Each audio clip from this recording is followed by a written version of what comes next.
Assalamualaikum warahmatullahi wabarakatuh. Alhamdulillahirabbil alamin wa bihi nasta'in ala umuri dunya waddin wassalatu wassalamu ala asyrofil anbiya'i wal mursalin sayyidina Muhammadin wa ala alihi wa sahbihi ajma'in amma ba'du. Cilaki halaman berapa sa? Surat Ali Imran ayat 119 sampai 128 sa.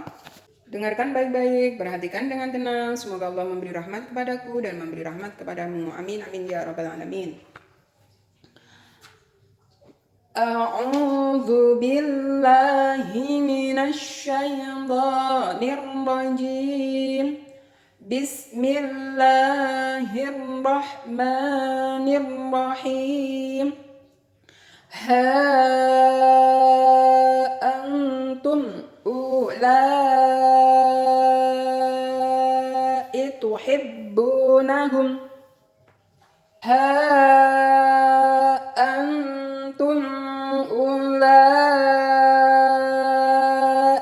تحبونهم ولا يحبونكم وتؤمنون بالكتاب كله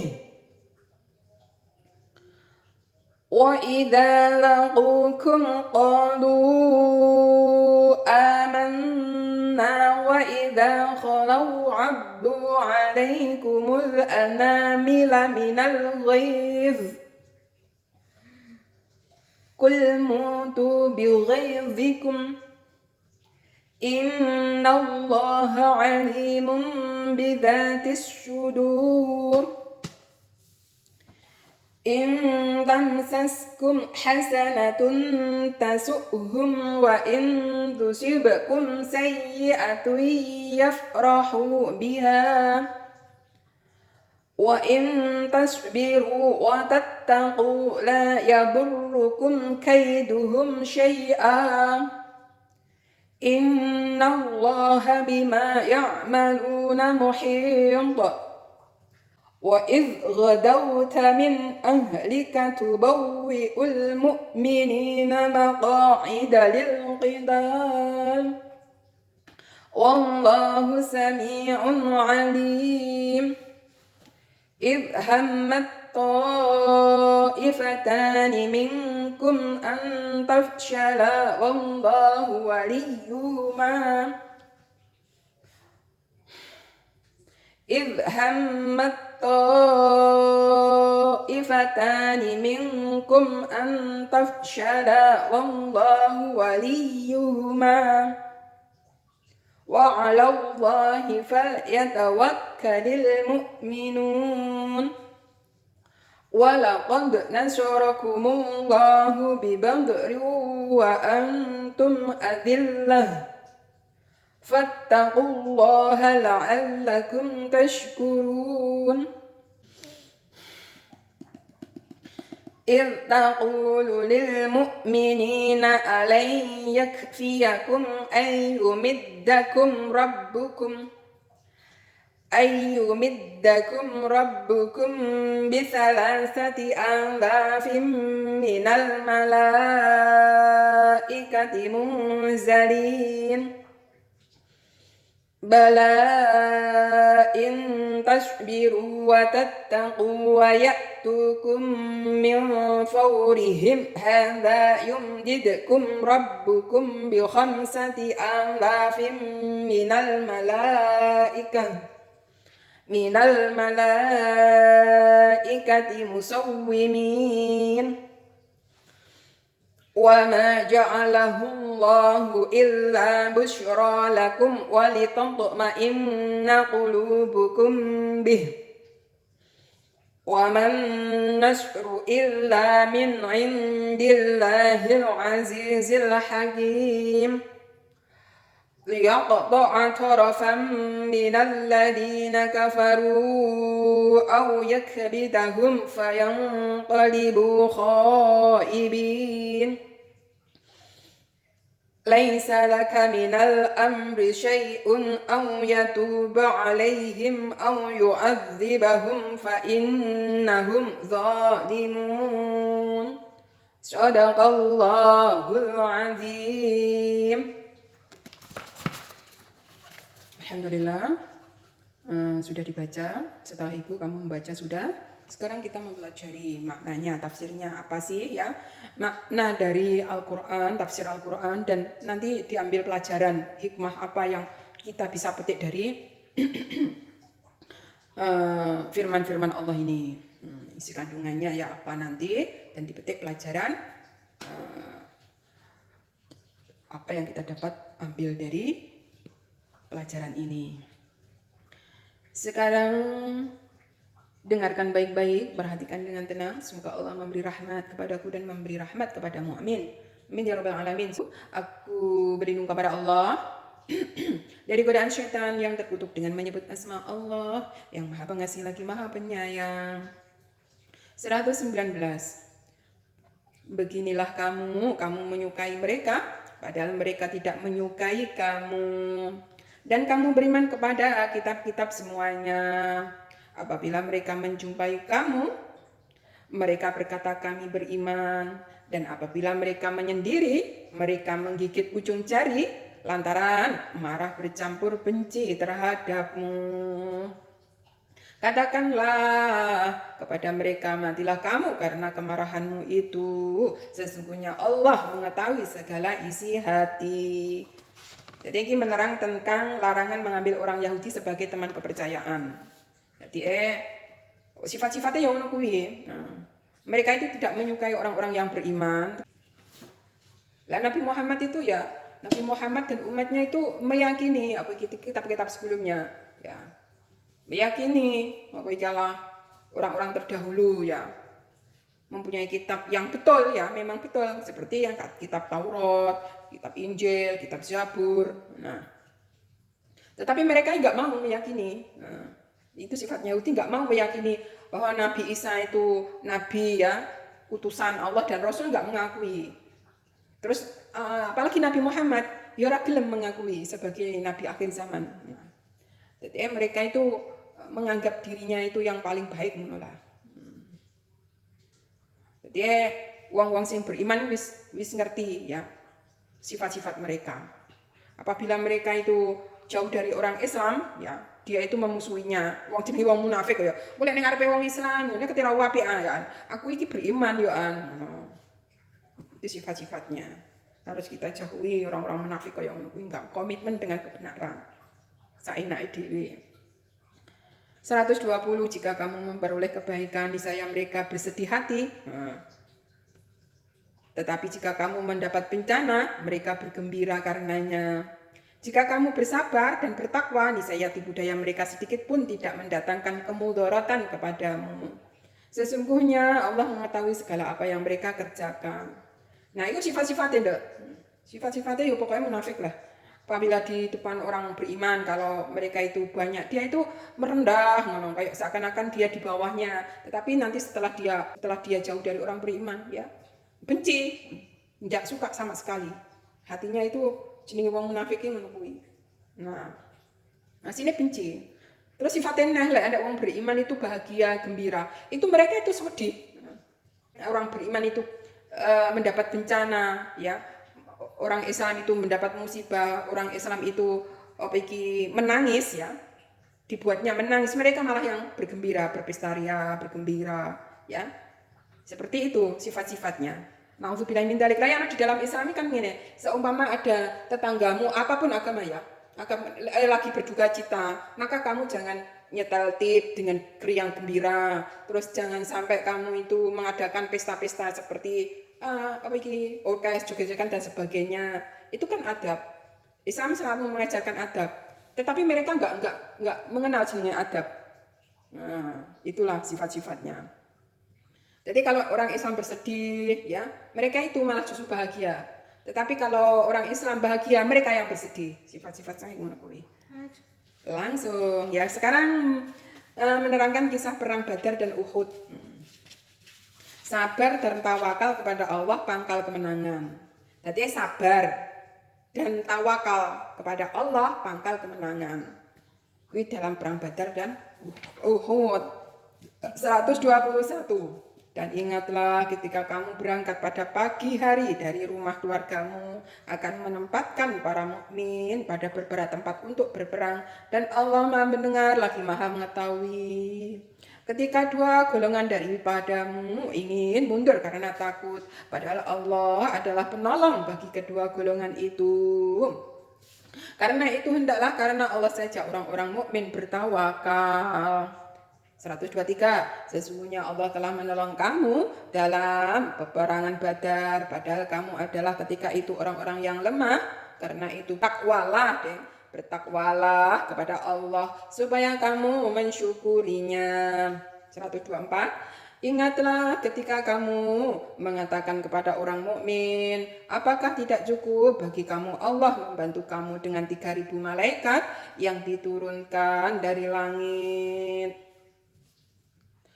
125. Ya cukup jika kamu bersabar dan bertakwa dan mereka datang menyerang kamu dengan seketika itu juga niscaya Allah menolong kamu dengan 5.000 malaikat yang memakai tanda.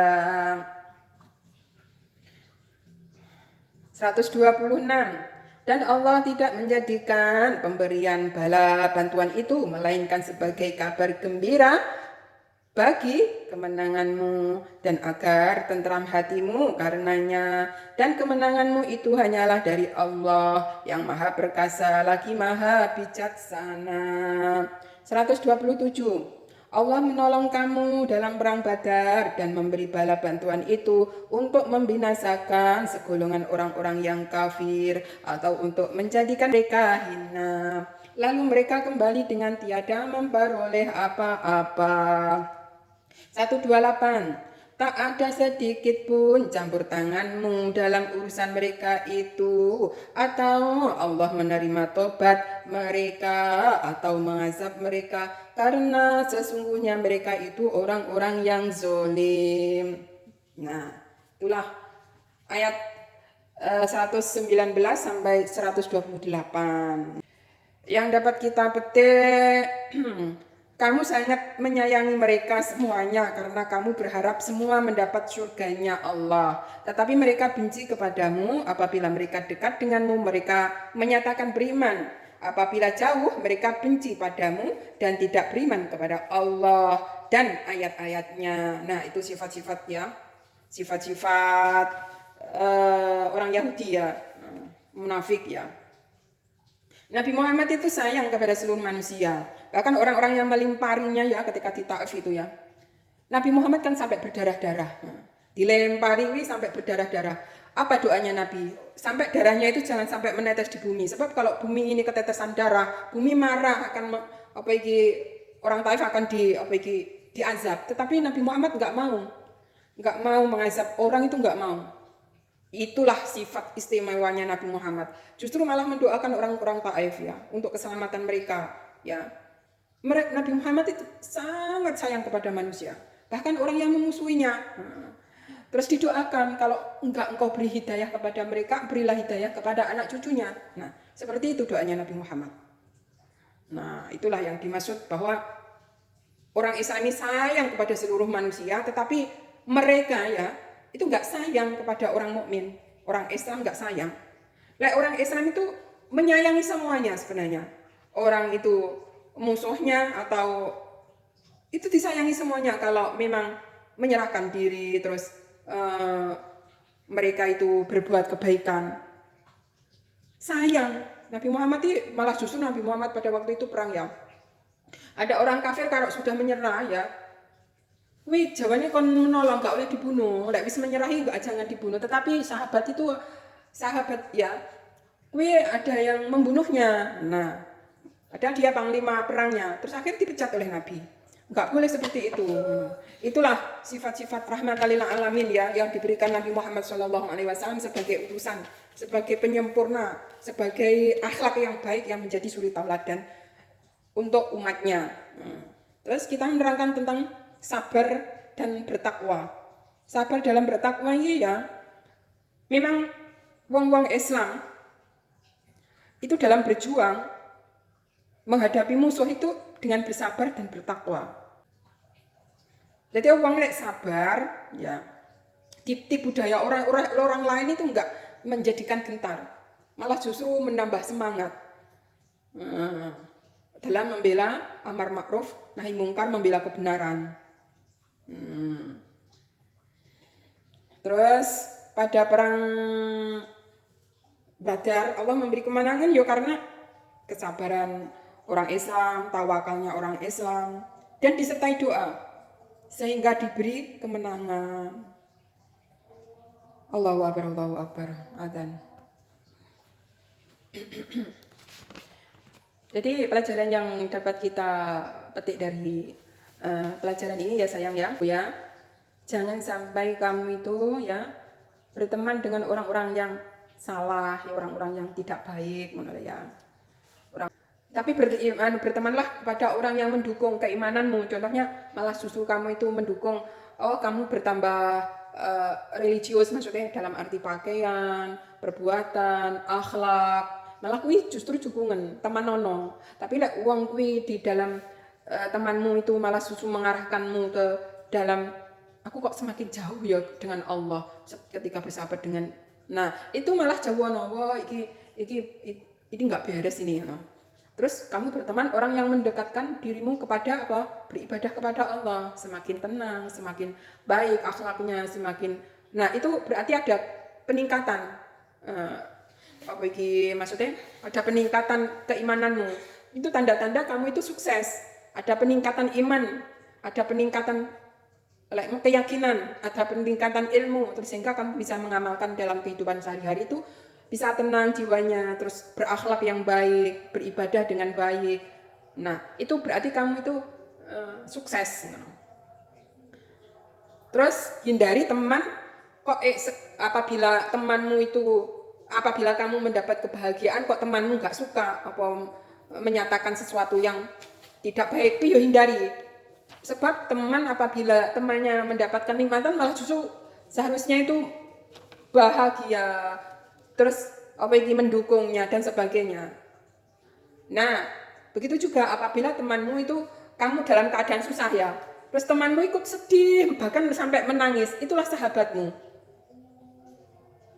Paham kan? Terus orang seperti itu jangan kamu tinggalkan. Terus ketika kamu di saat di bawah ya, di saat menderita ya, terus kok ada teman yang baik menolong kamu, memberi kamu, mensupport kamu, itu jangan kamu lupakan, orang tersebut adalah orang yang baik. Tetapi kalau kamu di saat menderita, kamu dicaci, kamu dihina, kamu difitnah, kamu diolok-olok, ya ingatlah ya, orang-orang tersebut jawono. Bahkan di saat mereka itu baik sama kamu ketika itu kamu sudah makmur, mereka itu baik kepada kamu. Dono wong-wong sing koyo ngono kuwi. Enak toh. Jadi bisa ini sekolah yang bisa kita pelajari dari pelajaran orang-orang yang tidak baik ya di dalam Al-Qur'an diterangkan. Itu agar orang-orang beriman ini mengambil pelajaran ya. Jadi ketika kamu menderita, orang lain kok ada yang bahagia, pesta-pesta, malah bergembira, guyu-guyu, jegagaan. Padahal kamu lagi menderita. Ilengono ya. Wong koyo ngono kuwi walaupun kamu dalam keadaan sukses ya, hindari secara lembut ya, maksudnya ya nggak membencinya, tapi hindari secara lembut. Orang itu nggak suka sama kamu itu makmur walaupun kamu menderita, nggak suka. Nah jadi sifat-sifat teman seperti itu harus kamu jauhi, dan apabila kamu iso merasakan ojo ngantek duwe sifat kayak ngono, carane menempatkan bagaimana ya. Hatimu ketika ada orang lain mendapatkan musibah, kok hatimu ikut sedih, berarti kamu itu normal. Ya. Ketika orang lain ya mendapat kenikmatan, ya, terus hatimu kok ikut gembira, ikut merasakan bahagianya, itu normal dirimu. Hati-hati ketika kamu kok ada orang lain, orang yang tidak baik kepadamu ya, mendapat musibah, mendapatkan sesuatu yang tidak baik, kok hatimu senang ya, hati-hati. Jangan-jangan di dalam hatiku ada sifat yang namanya dengki. Wong Nabi Muhammad ini kita pelajari ya. Nabi Muhammad itu di saat dia itu disakiti oleh orang zalim ya, dia itu tetap mempunyai rasa belas kasihan karo sing nyakiti. Mergo Nabi Muhammad itu bisa memandang ya orang itu nanti tempatnya di neraka kalau tidak bertobat, itu tahu. Sehingga Nabi Muhammad itu sangat kasihan, mempunyai sifat kasih sayang. Begitu juga kita diambil ya. Apa iki suri tauladan Nabi Muhammad ya. Apabila kamu temanmu sing jelek karo terhadapmu sing wis pokoke iki di masa-masa sulitmu dia itu menghina, dia itu wis pokoknya berbuat zalim ngono ya dengan ucapannya ya. Iku ingatan ketika mereka itu jatuh di bawah. Pasti kamu itu tetap mempunyai rasa kasihan kalau kamu itu normal hatinya. Hatinya suci, kamu tetap rasa kasihan, tetap mendoakan yang terbaik untuk mereka. Nah, itu yang bisa diambil pelajaran tentang apa ini ayat 119, 120 masih ada hubungan 100 ayat sebelumnya 118 menerangkan ya kuwi sifat-sifatnya orang yang buruk ya. Lah, apa sing iso nangkal karo wong sifat-sifat buruk iki? Sabar dan takwa. Lah, wong lek sabar ya jenenge wong sabar ki wong sakti ya. Wong sabar wong sakti. Di saat dia itu disakiti, dia tetap sabar. Tapi bersabar bukan berarti harus diam diri, tapi juga berusaha ya melawannya. Yaitu seperti perang Badar. Perang Badar kan diserang musuh ya. Padahal nih umat muslimin ini 313, orang kafir 1000. Sabarnya orang beriman apakah harus diam? Allah menengahi di pateni yoben. Wih enggak sabar. Sabare wong beriman piye? Ya sak kuat tenaga dipasrahne Gusti Allah ya. Menghadapi mereka dengan berdoa ya Allah berilah kemenangan. Ya. Berdoa kepada Allah ya dengan sabar dan takwa. Tetap menjalankan sholat 5 waktu. Tetap menjalankan kebaikan. Seperti normal biasa. Alhamdulillah orang muslimin bisa diberi yang ngarani ya mukjizat ya pertolongan dari Allah lewat malaikat yang bertanda ya. Sekarang orang kafir itu melihat orang muslim itu akeh banget. Padahal cuma 313 ya. Padahal cuma itu. Itu pertolongan Allah, salah satu mukjizat yang diberikan oleh Nabi Muhammad dan umat muslimin pada waktu itu. Diberi kemenangan. Nah, jadi sabarnya orang beriman gak harus diam, tetapi juga berusaha, bertawakal, berdoa, dan berusaha melawan mereka. Nah, itulah orang-orang yang mendapat kezaliman, ya. Orang-orang yang mendapat musibah dalam peperangan pada waktu perang Badar ya. Jadi bisa kita ambil pelajaran bahwa Allah itu akan menolong kepada hambanya melawan kemungkaran ya. Toh kalau mati dia diberi apa? Oleh Allah diberi syahid wafat yang husnul khatimah karena dalam lek ngarani membela agamanya. Jadi pas perang di dalam Islam itu senjatanya cuma pedang ya. Apa lek ngarani kayak panah ya. Pedang, panah, tombak dan bergulat. Ngarani pencak silat mana ya, berarti pedang, panah, berkuda, terus ngono karo bela diri, ngarani pencak silat mana ya. Wih senjatanya wong Islam pada zaman dahulu. Jadi nggak eneng istilah bom, wih nggak eneng karena pada zaman itu perangnya itu perang murni ya, 1 lawan 1 orang ya. Jadi nggak eneng rakyat sipil yang dibunuh ini nggak ada. Ya jenenge pasukan nih tentara ya karo tentara, prajurit karo prajurit ngono lah ya. Jadi enggak eneng istilah kezaliman. Itulah jadi sifat kemanusiaannya tinggi, itu ajaran Islam. Jangan berbuat yang melampaui batas, itu ajaran. Perang pun ditata oleh umat Islam. Membela diri boleh, melawan kezaliman itu boleh. Nah, jadi jangan jadi pengecut, malah justru diserang musuh malah ngumpet, delik dan menghindar. Justru Islami mengajarkan untuk pemberani ya. Sifat berani melawan musuh dengan nama Allah ya. Orang itu bertakwa ya. Itu kuat tenaga melawannya. Nah, pada perang Badar itu ya. Jadi tenaga dengan tenaga tadi berperang. Murni secara kesatria. Alhamdulillah diberi kemenangan oleh Allah karena sabar dan takwa. Jadi sabari wong mukmin enggak harus diam. Tapi sabare wong mukmin ki ya melawan ya. Apabila diserang musuh seperti perang Badar itu ya, orang muslim kan diserang. Itu melawannya walaupun sedikit lah. Kalau mati, ya mati syahid. Itulah. Jadi hidup dalam keadaan mulia. Kalau mati, ya dalam keadaan mulia mendapat derajat syahid. Nah, demikianlah tadi keterangan ayat 119 sampai 128. Apabila ada yang benar, boleh diikuti. Apabila ada yang salah, boleh dikritisi untuk membangun ke depannya, untuk lebih mengerti. Apabila ada kurang lebihnya, mohon dimaklumi dan dimaafi. Ihdinas siratal mustaqim. Wassalamualaikum warahmatullahi wabarakatuh.